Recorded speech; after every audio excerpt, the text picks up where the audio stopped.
Good morning students. Next chapter start करते हैं बच्चों। Chapter second, plant reproduction. मैंने आप लोगों को जो फर्स्ट चैप्टर पढ़ाया था reproduction in organism. Reproduction in organism में मैंने 2 टाइप ऑफ रिप्रोडक्शन आपको बताए थे यहाँ पे, asexual reproduction and sexual reproduction. बच्चों प्लांट में हमारे कौन सा रिप्रोडक्शन प्रेजेंट होता है? सेक्सुअल रिप्रोडक्शन प्रेजेंट होता है। अब जब हम सेक्सुअल रिप्रोडक्शन की बात करते हैं बच्चों, तो हमें ये पता होना चाहिए कि प्लांट का वेजिटेटिव पार्ट कौन सा है और रिप्रोडक्टिव पार्ट कौन सा है। वेजिटेटिव पार्ट है जो कि क्या करेगा, नॉर्मल क्या प्रोड्यूस कर रहा है, वो नॉर्मल ग्रोथ के लिए होता है वेजिटेटिव पार्ट, ठीक है। और जो नॉर्मल आपकी जितनी भी प्लांट की फिजियोलॉजिकल प्रोसेस होती है उनके लिए रिस्पॉन्सिबल होता है वेजिटेटिव पार्ट। और यदि हम रिप्रोडक्टिव पार्ट की बात करें तो रिप्रोडक्टिव पार्ट नाम से समझ आ रहा है फॉर द रिप्रोडक्शन। और मेनली कौन सा रिप्रोडक्शन होता है बच्चों? सेक्सुअल रिप्रोडक्शन होता है। तो प्लांट की रिप्रोडक्टिव पार्ट की बात करते हैं तो प्लांट में रिप्रोडक्टिव पार्ट उसका कौन सा होता है बच्चों? फ्लावर होता है, ठीक है। तो फ्लावर की यदि हम स्ट्रक्चर की बात करते हैं तो फ्लावर के स्ट्रक्चर में बच्चों क्या होता है, ध्यान से देखना आप लोग कि इसके नीचे ये स्टॉक जिससे ये जुड़ा हुआ रहता है मेन प्लांट से। उसके बाद बच्चों ये जो पोर्शन में आपने आपको बताया ये होता है थैलेमस। ये कौन सा होता है बच्चों? थैलेमस होता है। थैलेमस के बाद आप लोग देखना फ्लावर जो हमारे पास होता है उस फ्लावर में नीचे थोड़ा सा फूला हुआ पोर्शन होता है, दैट इज थैलेमस। थैलेमस के बाद ग्रीन कलर की लीव्स, हमें हर उसमें ग्रीन कलर की लीव्स का एक पूरा रोल हमें क्लियरली दिखाई देता है। उसको हम मेनली क्या बोलते हैं बच्चों? इसका एक पार्ट तो क्या कहला रहा है? सेपल। इसके एक पार्ट को तो बच्चों मैं क्या बोल रही हूँ? सेपल बोल रही हूँ। और इसका पूरा रोल हम लोग उसको क्या बोलते हैं? कैलिक्स नाम देते हैं। उसको हम क्या कह रहे हैं? कैलिक्स कह रहे हैं बच्चों। उस पूरे रोल को हम क्या कह रहे हैं? कैलिक्स कह रहे हैं। और उसके बाद वाला जो रोल रहता है बच्चों वो मेनली किसका रहता है? वो पेटल्स का होता है। किसका होता है? पेटल्स का होता है। और ये क्या कहला रहा है बच्चों? कोरोला कहलाता है। सेकेंड पार्ट बच्चों मैंने क्या बोला आपको? कोरोला बोला। पहला पार्ट हो गया कैलिक्स, जो कि मैंने बोला ग्रीन कलर का जो उसका क्या होता है बच्चों? रोल होता है। नीचे की तरफ थैलेमस जो राउंड राउंड फ्लावर्स में दिखता है उसके चारों तरफ आप ग्रीन कलर का रोल देखना, दैट इज कैलिक्स। कई बार ये कलर्ड भी होता है बच्चों। कैलिक्स ग्रीन कलर का है तो ग्रीन कलर का होने का क्या है मतलब बच्चों? क्योंकि वो नाम से समझ आ रहा है कि वो फोटोसिंथेसिस में हेल्प करता है। बट यदि वो कलर्ड हो जाता है तो वो क्या करता है कि इंसेक्ट्स को अट्रैक्ट करने में हेल्प करता है। ऐसे ही हम बात करते हैं बच्चों पेटल्स की या कोरोला की। तो कोरोला उसमें जो है ना मेन हम लोग बोलते हैं पेटल्स अलग अलग, उनका भी एक पूरा रोल होता है। और उसका क्योंकि वो नॉर्मली कलर्ड ही होते हैं तो उनका क्या फंक्शन होता है बच्चों? वो इंसेक्ट्स को अट्रैक्ट करने में हेल्प करते हैं। फिर हम बच्चों थर्ड रोल पे आते हैं। यहाँ पे जो थर्ड जो होता है वो क्या कहला रहा है बच्चों? उसको हम बोलते हैं एंड्रोशियम। एंड्रोशियम से बच्चों बहुत सारे क्या निकले रहते हैं? बहुत सारे स्टैमेन निकले हुए रहते हैं। ये देखिए बहुत सारे स्टैमेन इससे निकल रहे हैं। इसका मैं ये नहीं बोलूँगी कि एंड्रोशियम से, एंड्रोशियम यानी पूरा का पूरा रोल जो होगा वो तो क्या कहला रहा है आपको बच्चों? वो एंड्रोशियम कहलाता है। और उसका एक पोर्शन जो है उसको मैं क्या नाम दे रही हूँ? स्टैमेन नाम दे रही हूँ। ये पूरा यहाँ पे कितने सारे हैं बच्चों हमें क्लियरली दिख रहे हैं। तो ये क्या कहला रहे हैं? मिलके तो कहलाते हैं एंड्रोशियम। मिलके तो हम इनको क्या कहते हैं बच्चों? एंड्रोशियम कहते हैं, जो कि फ्लावर का मेल रिप्रोडक्टिव पार्ट होता है। और इसका जो एक पार्ट है बच्चों, ये एक पार्ट क्या कहला रहा है? स्टैमेन कहला रहा है। इसको हम क्या बोलते हैं? स्टैमेन नाम देते हैं, ठीक है। तो फ्लावर का मेल रिप्रोडक्टिव पार्ट हमें पता चल गया जो कि मेल गैमेट्स का फॉर्मेशन करेगा। अब आप देखो बच्चों मैंने यहाँ पे एक स्ट्रक्चर फॉर्म करी है। ये इसमें ये नीचे की तरफ मिल गया। ये पूरी जो स्ट्रक्चर होती है, this structure is known as pistil. इस स्ट्रक्चर को बच्चों मैं क्या नाम दूंगी? पिस्टिल भी बोलती हूँ। और एक नाम और होता है बच्चों इसका गायनोसियम। इसका एक नाम और क्या बोला बच्चों मैंने? गायनोसियम बोला। पिस्टिल बोल दो या गायनोसियम। इसके 3 पार्ट आपको यहाँ क्लियरली दिख रहे हैं बच्चों। कौन कौन से? ये जो ऊपर वाला पोर्शन है दैट इज स्टिग्मा। ये जो लंबी ट्यूब लाइक स्ट्रक्चर है इसे मैं बोलती हूँ स्ट्राइल। और नीचे क्या होती है बच्चों? ओवरी होती है, जिसमें क्या रहते हैं बच्चों? ओव्यूल्स प्रेजेंट होते हैं, ठीक है। इसको मैं क्या बोलूंगी? ओव्यूल्स बोलूंगी। बात समझ में आई? तो फ्लावर का मेल रिप्रोडक्टिव पार्ट तो एंड्रोशियम, फीमेल रिप्रोडक्टिव पार्ट क्या कहला रहा है? पिस्टिल कहलाता है। मेल रिप्रोडक्टिव पार्ट जो एंड्रोशियम होता है उसका एक पार्ट स्टैमेन कहलाता है। बट पिस्टिल जो होता है, पिस्टिल बोल दो या गायनोशियम बोल दो, इसके मेनली 3 पार्ट मैंने यहाँ बताया, stigma, style and ovary. Ovary में क्या प्रेजेंट होते हैं? ओव्यूल्स प्रेजेंट होते हैं। Arrangement of ovules in the ovary, ovules किस तरीके से ओवरी में प्रेजेंट है उसको मैं बच्चों क्या नाम बोलूंगी? प्लेसेंटेशन। वो क्या कहला रहा है? प्लेसेंटेशन कहलाता है। तो एक टिपिकल फ्लावर की स्ट्रक्चर बच्चों हमें पता होनी चाहिए, क्योंकि जब हम रिप्रोडक्टिव सिस्टम पढ़ रहे हैं तो प्लांट का रिप्रोडक्टिव पार्ट फ्लावर होता है। फ्लावर के मेनली 4 रोल्स होते हैं। फर्स्ट है जो कि आउटर होता है calyx, thereafter corolla, then androecium and last and final gynoecium। Calyx जो होता है, क्योंकि वो क्या होता है? ग्रीन इन कलर होता है, तो नॉर्मली फोटोसिंथेसिस में हेल्प करता है, और अगर वो कुछ फ्लावर्स में कलर्ड होता है तो इंसेक्ट को अट्रैक्ट भी करता है। कैलिक्स का एक जो होता है पार्ट, उसको हम क्या बोल रहे हैं बच्चों? सेपल नाम देते हैं। नेक्स्ट जो इसका रोल होता है दैट इज कोरोला, कलर्ड होता है, इंसेक्ट को अट्रैक्ट करने में हेल्प करता है। इसका एक पार्ट क्या कहलाता है? पेटल कहलाता है। नेक्स्ट जो मैंने बताया that is androecium, male reproductive part of the flower. इसका एक पार्ट क्या कहलाता है बच्चों? स्टेमिन कहलाता है, जो मेनली मेल गैमेट्स का फॉर्मेशन करेगा। And last and final 4th जो रोल होता है दैट इज गायनोशियम। गायनोशियम बोलते हैं या पिस्टिल बोलते हैं, जो मेनली फीमेल गैमेट्स का फॉर्मेशन करता है। ठीक है, फीमेल गैमेट्स बना रहा है यहाँ पे, इसलिए इसको मैं क्या बोल रही हूँ बच्चों?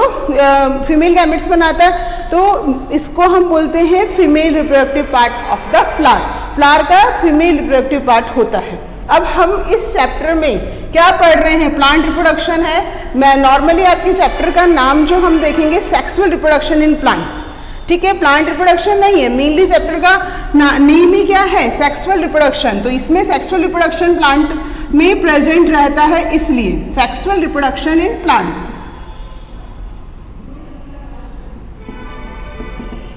प्लांट्स में सेक्सुअल रिप्रोडक्शन प्रेजेंट होता है, इसलिए। ठीक है, प्लांट्स में क्या प्रेजेंट रहता है? सेक्सुअल रिप्रोडक्शन होता है, क्योंकि उसका मेल रिप्रोडक्टिव पार्ट अलग है, फीमेल रिप्रोडक्टिव पार्ट अलग है। मेल रिप्रोडक्टिव पार्ट क्या फॉर्म करेगा? मेल गैमेट्स बनाएगा। फीमेल रिप्रोडक्टिव पार्ट क्या करेगा? फीमेल गैमेट्स बनाएगा। फिर गैमेट्स ट्रांसफर हम लोग यहाँ पे पढ़ेंगे थ्रू द पॉलिनेशन और देयर आफ्टर फर्टिलाइजेशन। ठीक है, तो ये जो होता है, क्योंकि ये कंप्लीट प्रोसेस इसमें प्रेजेंट होती है, इसलिए इसे क्या बोलते हैं बच्चों? सेक्सुअल रिप्रोडक्शन बोलते हैं। ठीक है, तो अब हम आगे देखते हैं। फर्स्ट मैं स्टार्टिंग करती हूँ मेल रिप्रोडक्टिव पार्ट से, पहले वो मैं आपको पूरा क्लियर करती हूँ, देयर आफ्टर हम आगे पढ़ेंगे। मेल रिप्रोडक्टिव पार्ट बच्चों मैंने क्या बोला? क्या बोला था? अभी बोला मैंने एंड्रोशियम। एंड्रोशियम का एक पार्ट क्या कहला रहा है बच्चों? स्टेमेन कहला रहा है, ये हमें पता है। Male reproductive part, male reproductive part of the flower, वो क्या है? एंड्रोशियम। एंड्रोशियम का 1 पार्ट क्या कहला रहा है बच्चों? स्टेमन। ये छोटी छोटी चीजें हैं जो मैं तुम्हें याद कराने के पर्पज से बोल रही हूँ, जो हमें याद रखनी है। मैं बहुत बार पढ़ाती हूँ बच्चों, फिर भी बच्चे भूल जाते हैं, और छोटे छोटे कंसेप्ट हैं जिनसे 2 मार्क्स, 3 मार्क्स, 5 मार्क्स में क्वेश्चंस बहुत बनते हैं। मोस्ट इंपॉर्टेंट टॉपिक्स होते हैं बच्चों ये।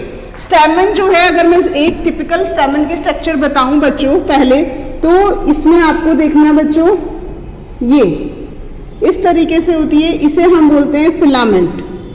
इसका नीचे जो जिससे ये जुड़ा रहता है, इस पोर्शन को मैं क्या बोलूंगी बच्चों? फिलामेंट। फिलामेंट के ऊपर ये 2 जो हैं दैट इज एंथर, और एंथर में क्या प्रेजेंट होते हैं? सॉरी, ये बाद में बताऊंगी मैं। एंथर के बाद ये पोर्शन जो होता है, इसको मैं बोलूंगी कनेक्टिव। इस पोर्शन को मैं क्या बोल रही हूँ बच्चों? कनेक्टिव। तो ये 3 पोर्शन हमें ध्यान रखने हैं। First of all filament, thereafter anther and then connective. अब मैं बता रही हूँ बच्चों कि यहाँ पे जो ये एंथर होता है, ईच एंथर जो होता है वो बाइलोब्ड होता है। एंथर क्या है बच्चों? यहाँ पे बाइलोब्ड,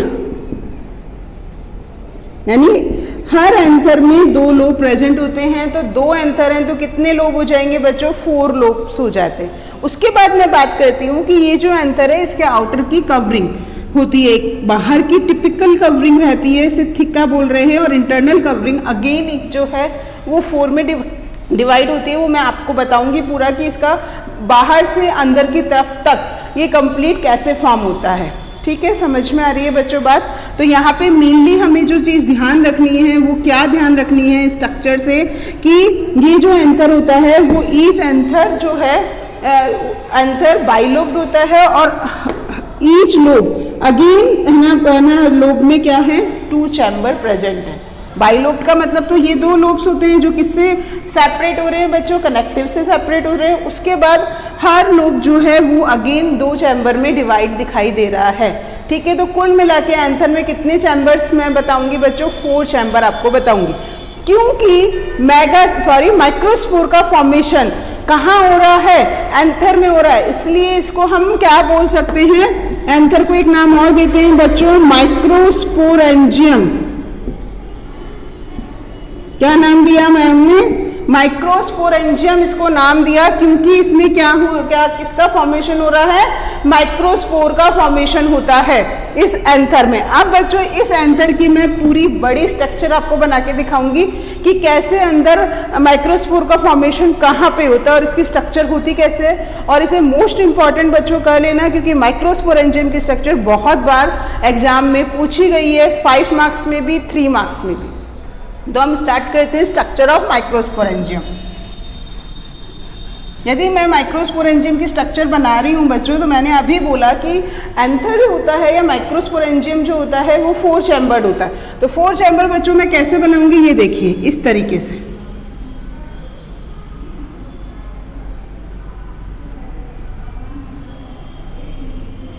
समझ आया आपको, क्लियरली यहाँ पे दिख रहे हैं कि ये 4 चैम्बर इस तरीके से यहाँ पे फॉर्म होते हैं यदि हम देखें तो। ठीक है, इस तरीके से 4 चैम्बर हमें क्लियरली दिखाई दे रहे हैं। अब आप कहोगे मैम कनेक्टिव किस तरफ है, आपने कनेक्टिव बताया था हमें,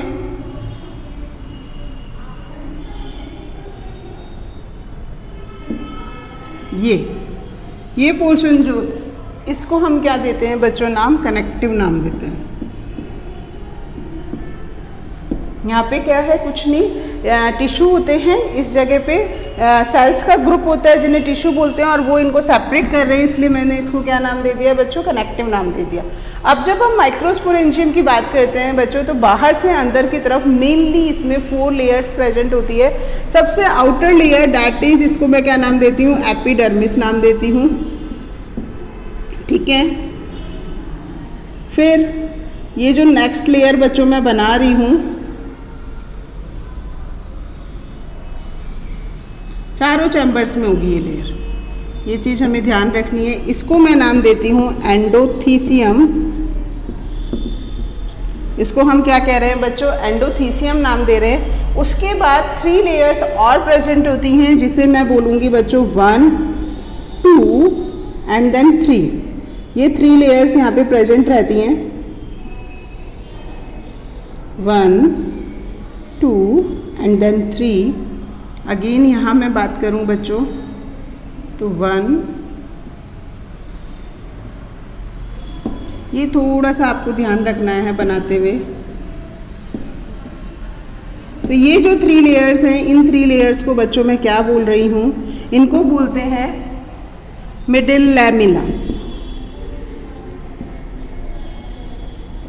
इसको मैं क्या बोल रही हूँ बच्चों, मिडिल लैमिला। तो अभी तक मैंने आउटर से इनर तक 3 लेयर बनाई। सबसे आउटर लेयर इज एपिडर्मिस, ठीक है। उसके बाद वाली लेयर को मैं एंडोथीसियम भी बोलती हूँ और उसके बाद वाली जो 3 लेयर हैं 2 to 3 लेयर जिसे मैं मिडिल लेयर कह रही हूँ बच्चों।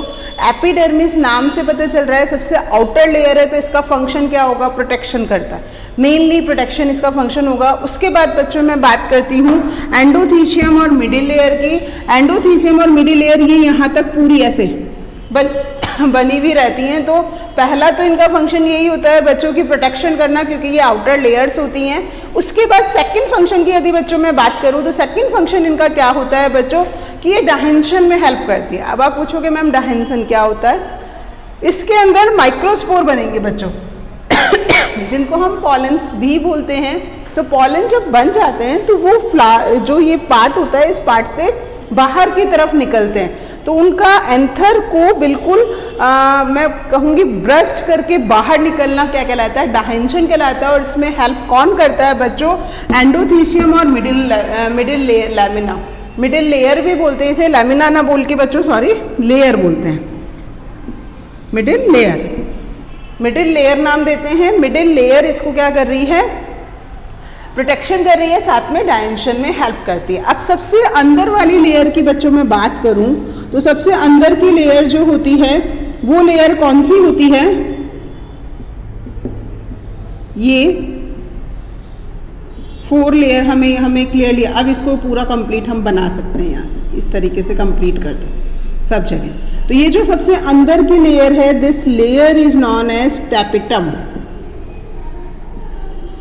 इसे मैं क्या नाम देती हूँ बच्चों, सबसे अंदर की लेयर को टैपिटम नाम देती हूँ। और इसका फंक्शन क्या होता है बच्चों, क्योंकि टैपिटम के जस्ट अंदर स्पोर मदर सेल होती है, तो स्पोर मदर सेल जो डिवाइड होती है, डिवाइड करने के लिए नरिशमेंट जो है वो कौन दे रहा है बच्चों, टैपिटम देता है। ये हमें थोड़ा सा ध्यान रखना है कि आपके आउटर कवरिंग कौन सी है, टैपिटम, जो कि क्या कर रही है, स्पोर मदर सेल को नरिश कर रही है। अब इसके अंदर बच्चों ऐसी सेल्स का पूरा बंच प्रेजेंट होता है चारों में, और इस बंच को ही बच्चों में क्या नाम देती हूँ, स्पोरोजीनस टिश्यू।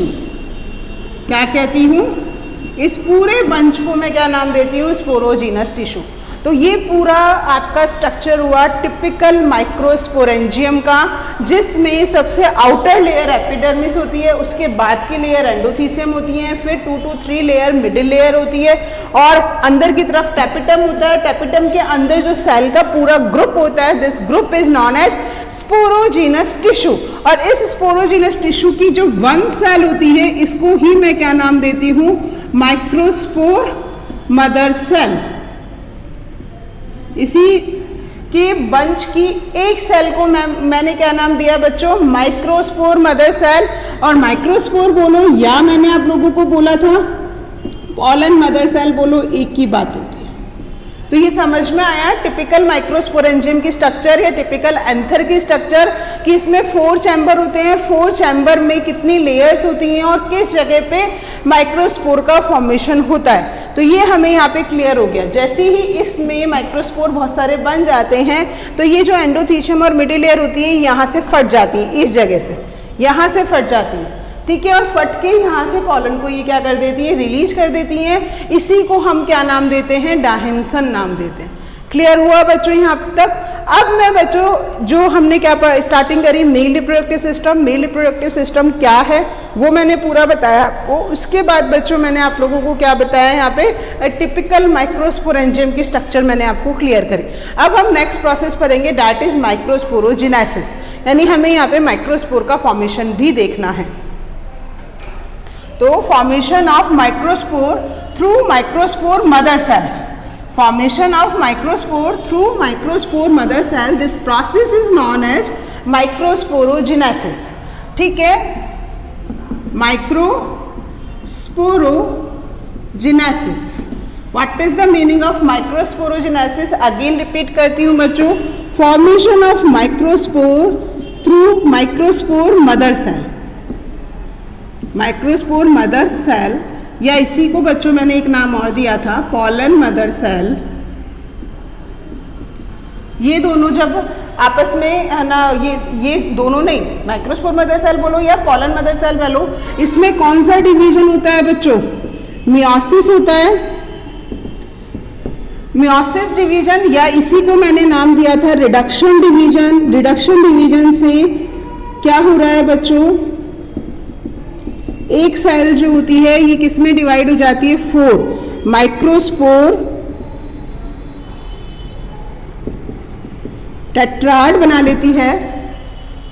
माइक्रोस्पोर क्या बना रही है बच्चों, टेट्राड, यानी एक सेल जो है वो किस में कन्वर्ट हो रही है, 4 सेल्स में कन्वर्ट हो जाती हैं। 1 सेल डिवाइडेड इनटू 4 सेल, एक सेल 4 सेल में डिवाइड होती है। और यहाँ पे क्रोमोसोम नंबर क्या रहते हैं बच्चों, 2n, जो कि ड्यू टू रिडक्शन डिवीजन क्या हो जाते हैं, n हो जाते हैं। ये बात मैं शुरू से बोल रही हूँ आपको कि जब गैमेट फॉर्मेशन होता है तो ड्यूरिंग द गैमेट फॉर्मेशन कौन सा डिवीजन होता है, in higher organism, that is plant और ह्यूमन बींग्स और एनिमल्स, उनमें ड्यूरिंग द गैमेट फॉर्मेशन क्या हो रहा है बच्चों, मियोसिस होता है जिसे हम रिडक्शन डिवीजन भी कहते हैं। यहाँ पे एक सेल जो होती है वो किस में डिवाइड होती है, 4 सेल में डिवाइड हो जाती है।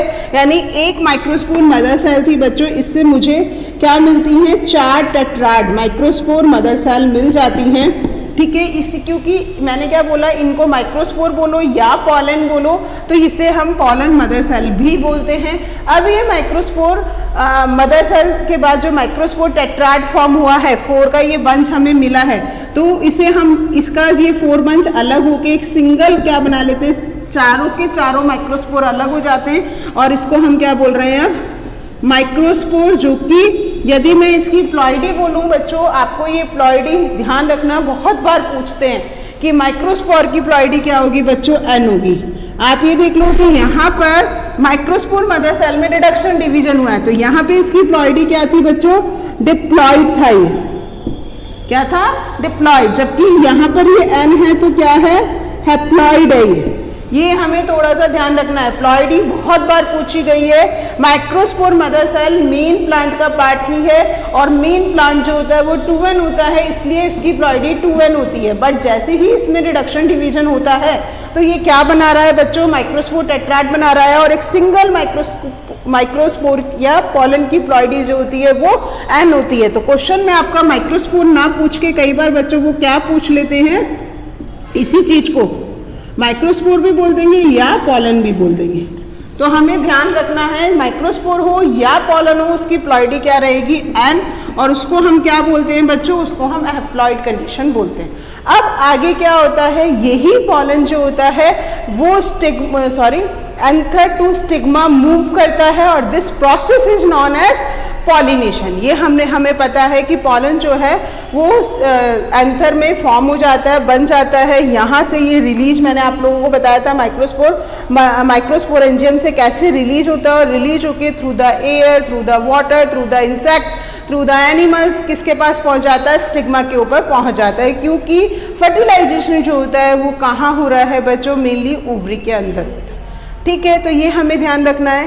अब हम जो हमने पढ़ा कि माइक्रोस्पोर का फॉर्मेशन हो गया या पॉलन का फॉर्मेशन हो गया, अब नेक्स्ट हम क्या देख रहे हैं बच्चों यहाँ, तो अब मैं बात करती हूँ बच्चों पॉलन की। पॉलन बोलूँ या माइक्रोस्पोर बोलूँ, पॉलन में मैंने क्या बोला बच्चों कि ये जो है ये बना, इसको मैंने क्या नाम दे दिया, माइक्रोस्पोर, या इसी को मैंने बच्चों एक नाम और दिया, पॉलन। ये बोला। अभी आपको एक सिंगल न्यूक्लियस दिख रहा है, साइटोप्लाज्म दिख रहा है। इसमें क्या होता है बच्चों, बाहर की तरफ एक टफ कवरिंग फॉर्म हो जाती है और अंदर की तरफ थोड़ी सी कम टफ कवरिंग होती है। ये न्यूक्लियस है ही इसमें। ये क्या हो गया, न्यूक्लियस ऐसे बना देती हूँ, हाँ, और ये क्या हो गया, साइटोप्लाज्म। तो बाहर की जो टफ कवरिंग होती है इसे बोलते हैं एक्जाइन, अंदर वाली को इंटाइन। ये थोड़ा हमें ध्यान रखना है, बाहर की टफ कवरिंग एक्जाइन होती है, अंदर की जो सॉफ्ट कवरिंग होती है दैट इज इंटाइन। ये तुम्हें याद करना है। कैरेक्टरिस्टिक आपसे पूछेंगे कि स्ट्रक्चर ऑफ पॉलन ग्रेन आपको बताना है, तो स्ट्रक्चर ऑफ पॉलन ग्रेन में सबसे outer covering is exine, inner covering is intine. Exine बच्चों किससे बनी हुई है, स्पोरोपोलिनिन से। किससे बन रही है बच्चों, स्पोरोपोलिनिन से फॉर्म होती है। ये एक तरह का सब्सटेंस होता है जो उसे रेस्ट्रिक्ट करता है। किस कंडीशन से रेस्ट्रिक्ट करता है बच्चों, किसी भी एंटीबायोटिक ससेप्टिबिलिटी, यानी एंटीबायोटिक भी इस पर कोई भी असर नहीं करता है। हाई टेम्परेचर हो गया, सॉल्ट कंडीशन होगी, तो ये किसी भी कंडीशन में पॉलन को डिस्ट्रॉय नहीं होने देता है। यही कंडीशन क्या कहलाती है आपकी, ये जो प्रॉपर्टी होती है ये किसकी होती है, स्पोरोपोलिनिन की ही प्रॉपर्टी होती है। इस कारण आपको ये ध्यान रखना बच्चों, ये पॉलन जो होते हैं एज ए फॉसिल्स भी हमें काफ़ी ईयर्स के बाद मिले हैं। क्यों, due to the presence of sporopollenin. Clear. इसकी जो अंदर वाली लेयर होती है ये किससे बनी हुई है, सेल्यूलोज और पैक्टिन से। किससे बन रही है, सेल्यूलोज और पैक्टिन से बन रही है, ये हमें थोड़ा ध्यान रखना है। अब क्या होता है बच्चों, उसके अलावा इसकी जो आउटर कवरिंग होती है, इसके पास एक पोर होता है इस जगह पे। इस पोर को बच्चों मैं नाम देती हूँ जर्म पोर। इस पोर को मैंने क्या नाम दिया, जर्म पोर नाम दिया। ये चीज़ हमें ध्यान रखनी है कि इस बाहर वाले पोर को हम क्या कह रहे हैं, जर्म पोर, क्योंकि इसी से पॉलन ट्यूब का फॉर्मेशन होता है थ्रू द इंटाइन, इंटाइन के थ्रू। ये थोड़ा सा ध्यान रखना है कि इंटाइन के थ्रू नहीं, इंटाइन ही क्या कर रही है, पॉलन ट्यूब फॉर्मेशन करती है। अब जो ये वाला अंदर न्यूक्लियस होता है ये डिवाइड होता है, पर यहाँ जो डिवीजन होगा, जो स्पिंडल फाइबर का फॉर्मेशन होगा वो एसिमेट्रिक होता है, यानी एक सेल जो होती है वो तो बड़ी बनती है और दूसरी सेल जो होती है वो छोटी बनती है।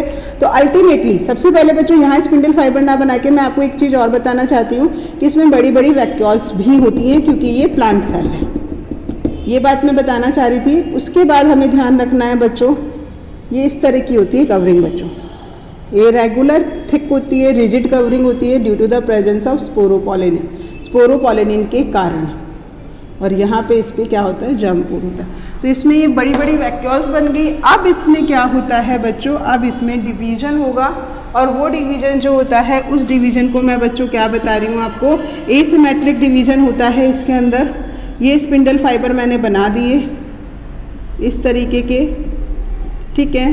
तो ये डिवाइड हो रहा है, अब डिवाइड होके अल्टीमेटली एक सेल से हमें पता है 2 सेल का फॉर्मेशन अंदर ही हो जाता है, बट एक सेल जो होती है वो बड़ी होती है और दूसरी सेल जो होती है वो छोटी होती है। जो बड़ी वाली सेल होती है बच्चों, इस सेल को मैं क्या नाम देती हूँ, ये सेल होती है वेजिटेटिव। इस सेल को मैंने क्या नाम दिया बच्चों, वेजिटेटिव सेल नाम दिया। और जो छोटी वाली सेल होती है, दिस इज जनरेटिव, इसे मैं क्या नाम देती हूँ, जनरेटिव सेल नाम देती हूँ। वेजिटेटिव सेल का क्या काम होता है बच्चों, कि वेजिटेटिव सेल जो होती है वो नरिशमेंट देती है जनरेटिव सेल को, कब तक, जब तक कि पॉलन जो है वो स्टिग्मा तक नहीं पहुंचता और उसके बाद इसमें पॉलन ट्यूब का फॉर्मेशन नहीं होता, तब तक वेजिटेटिव सेल क्या कर रही है, जनरेटिव सेल को नरिश कर रही है। अब इस 2 सेल स्टेज में पॉलिनेशन होता है। 60% एंजियोस्पर्म में 2 सेल स्टेज में पॉलिनेशन होता है। 40% की बात करूं तो उनमें 3 सेल स्टेज में होता है। डैट मीन्स बच्चों, ये जो जनरेटिव सेल होती है इसका न्यूक्लियस डिवाइड होके यहाँ पे 2 न्यूक्लियस बना लेता है, ठीक है, और 2 सेल अल्टीमेटली यहाँ पे बन जाती है। तो कुछ में तो 3 सेल स्टेज में होता है बच्चों, और कुछ में 2 सेल स्टेज में पॉलिनेशन होता है, ये हमें ध्यान रखना है। तो 2 सेल कैसी बनी, ये मैंने बताया कि ये न्यूक्लियस में एसिमेट्रिकल डिवीजन हुआ, जिससे 2 आपकी एक सेल बड़ी बनी, दूसरी सेल छोटी बनी। बड़ी सेल को वेजिटेटिव सेल, छोटी सेल को जनरेटिव सेल। जनरेटिव सेल आगे मेल गैमेट का फॉर्मेशन करेगी। वेजिटेटिव सेल क्या है, वो नरिशमेंट देती है जनरेटिव सेल को, कब तक, जब तक कि पॉलन जो है वो स्टिग्मा तक नहीं पहुंचता है। उसके बाद कुछ सेल में जनरेटिव सेल जो होती है बिफोर पॉलिनेशन अगेन डिवाइड होके 2 सेल में कन्वर्ट हो जाती है। इस स्टेज को हम क्या नाम देते हैं बच्चों, 3 सेल स्टेज कहते हैं। तो कुछ एंजियोस्पर्म जो होते हैं वो तो 2 सेल स्टेज में पॉलिनेशन करते हैं, और कुछ जो होते हैं वो 3 सेल स्टेज में पॉलिनेशन करते हैं। ये चीज़ हमें थोड़ा सा अच्छे से ध्यान होनी चाहिए। ये पूरा डेवलपमेंट आपको समझ आया बच्चों। यहाँ पे पूरे डेवलपमेंट में हमें ध्यान रखना है, यहाँ स्टार्टिंग से लेकर एंडिंग तक जितनी सेल्स बनी, इनकी प्लॉइडी क्या रहेगी बच्चों, एन ही रहेगी, क्योंकि अभी तक हमने यहाँ पे फर्टिलाइजेशन करके 2n कंडीशन नहीं लाई है ना, किसी से फ्यूज करके 2n कंडीशन नहीं लाई। तो जितनी भी सेल यहाँ पे बच्चों आप स्टडी कर रहे हो, वो सारी की सारी सेल्स जो होती हैं वो एन ही होती हैं। यहाँ तक क्लियर हुआ। अगेन रिपीट कर रही हूँ बच्चों, माइक्रोस्पोर या ना पॉलन जो होते हैं, इनमें आउटर कवरिंग होती है एक्जाइन, जिसे हमने स्पोरोपोलिनिन नाम दिया। सॉरी, एक्जाइन किससे बनी होती है, स्पोरोपोलिनिन से। स्पोरोपोलिनिन के ही पास पावर होती है कि किसी भी एंटीबायोटिक से पॉलन को अफेक्ट नहीं होने देती है। किसी भी, क्या बोलूँगी बच्चों में, टेम्परेचर में, किसी भी सॉल्टी कंडीशन में आराम से सर्वाइव कर सकता है। इसकी इंटाइन सेलुलोज और पैक्टिन की बनी होती है। अंदर एक न्यूक्लियस होता है और बड़ी बड़ी वैक्यूल्स होती है। ये न्यूक्लियस डिवाइड होता है सिमेट्रिकली, 2 सेल्स को फॉर्म कर देता है। एक होती है वेजिटेटिव, दूसरी होती है जनरेटिव। कुछ एंजियोस्पर्म 2 सेल स्टेज में पॉलिनेशन करते हैं और कुछ जो होते हैं 3 सेल स्टेज में पॉलिनेशन करते हैं। अब जब हम बच्चों पॉलन ग्रेन पढ़ रहे हैं तो पॉलन ग्रेन के बारे में कुछ चीज़ें आपको पता होनी चाहिए। सबसे पहले आता है वाइबिलिटी। आप कहोगे मैम वाइबिलिटी का मतलब क्या होता है? एक तरह से सिंपल सा लाइफ स्पान। लाइफ स्पान बच्चों क्या होता है? लाइफ स्पान होता है the period between birth to death. Birth से डेथ के बीच का जो पीरियड होता है, दैट इज लाइफ स्पान। ये जो लाइफ स्पान होता है, ये पॉलन ग्रेन का जो होता है कुछ का तो बहुत कम होता है, यानी 1 या 2 घंटे, कुछ मिनट भी होता है, कुछ का 1 मंथ होता है, 2 मंथ होता है, कुछ का 1 ईयर, 2 ईयर, 3 ईयर, कुछ का बहुत मैनी ईयर्स। तो दैट इज द वाइबिलिटी, यानी ये इतने टाइम तक ही लाइव रहेगा। उस पर्टिकुलर टाइम पीरियड तक यदि ये स्टिग्मा तक नहीं पहुंचा तो वो डिस्ट्रॉय हो जाता है। ठीक है, पहली कंडीशन। अब 2 चीज़ें और हमें पॉलन ग्रेन के बारे में पढ़नी है, एक होती है एडवांटेज और एक होती है डिसएडवांटेज।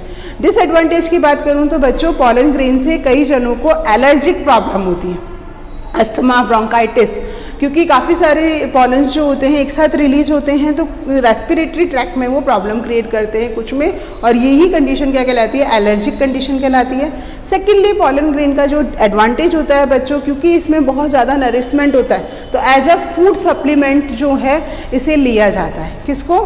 पॉलन ग्रेन को। इसके काफ़ी सारे टैबलेट्स, सिरप्स मार्केट में मिलते हैं। तो आपका यहाँ पे बच्चों male reproductive system, male reproductive part वाला पूरा पोर्शन यहाँ पे कंप्लीट हो चुका है इस लेक्चर में। नेक्स्ट लेक्चर जो हम पढ़ेंगे बच्चों, वो पहले मैं फीमेल रिप्रोडक्टिव सिस्टम पढ़ाऊंगी, देन फिर आपका जीन ट्रांसफर वाला टॉपिक।